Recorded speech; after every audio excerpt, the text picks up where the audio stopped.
সকালে নাস্তা শেষ করে আমরা কক্সবাজার যাওয়ার প্ল্যানিংও শেষ করে ফেলি। তারপরে রিসর্টও বুকিং দিয়ে ফেলি, কারণ রিসর্ট পাওয়া যাচ্ছিল না। যেটা পেয়েছি সেটাই বুকিং দিয়ে ফেলেছিলাম। এদিকে রান্না বান্না করা হচ্ছিল, যেহেতু আমরা খেয়ে বের হব।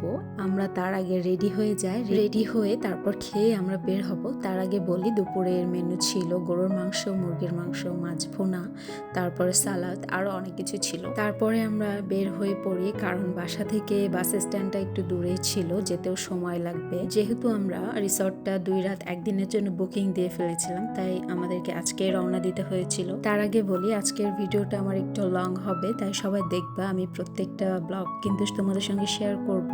আমরা অবশেষে বাস স্ট্যান্ডে চলে এসেছিলাম, ওয়েট করতেছিলাম বাসের জন্য, যেহেতু আমাদের বাসটা ছিল 6টার দিকে। আমরা কিন্তু বাস স্ট্যান্ডে টাইমের আগে পৌঁছায় গিয়েছিলাম, তাই একটু বসে বসে অপেক্ষা করছিলাম। আর ভালো লাগার জায়গাতে যাওয়ার সময় কিন্তু অপেক্ষা করতে ভালো লাগে। অবশেষে আমাদের বাস চলে এসেছিল আর আমরা কক্সবাজার উদ্দেশ্যে রওনা দিয়েছিলাম। প্রায় সন্ধ্যায় হয়ে গিয়েছিল, তাই এর মাঝে আর কোনো ক্লিপস নিইনি, যেহেতু অন্ধকার আর ভিডিও ভালো আসবে না। আর এখানে হোটেল বিরতি দিয়েছিল আমাদের, যেহেতু অনেক রাত হয়ে গিয়েছিল আর আমাদের যেতে এখনো আরো সময় লাগবে। আর যে রিসর্টটা আমরা নিয়েছিলাম তার আশেপাশে তেমন কোনো ভালো হোটেল ছিল না খাওয়া দাওয়ার, তাই আমরা এখানে অর্ডার করেছিলাম পরোটা আর ডাল। একবারে খেয়ে যাব আর পার্সেল নিয়ে যাব, সাথে কিছু ড্রাই খাবারগুলো নেব রাতের জন্য। নর্মালি আমি জার্নি করলে খুব একটা খাই না, আমার খেতেও ভালো লাগে না, কিন্তু এখানে ডাল আর পরোটা দেখে লোভ সামলাতে না পেরে খাওয়া দাওয়া শেষ করে আমরা আবারও রওনা দিয়ে দিই আমাদের গন্তব্যের উদ্দেশ্যে। যাই হোক, তোমরা ব্লগের আগেই কিন্তু ছবিতে দেখেছো আমরা কোন বিচে গিয়েছিলাম। আমরা কিন্তু ইনানি বিচের কাছাকাছি রিসর্টটা নিয়েছিলাম। আমাদের রিসর্ট থেকে বিচ ছিল শুধুমাত্র 5 মিনিটের রাস্তা। ফাইনালি আমরা আমাদের রিসর্টে পৌঁছে গিয়েছিলাম, আর রাতের পরিবেশটা এত সুন্দর ছিল আর ঠান্ডা ঠান্ডা বাতাস, খুবই ভালো লাগছিল।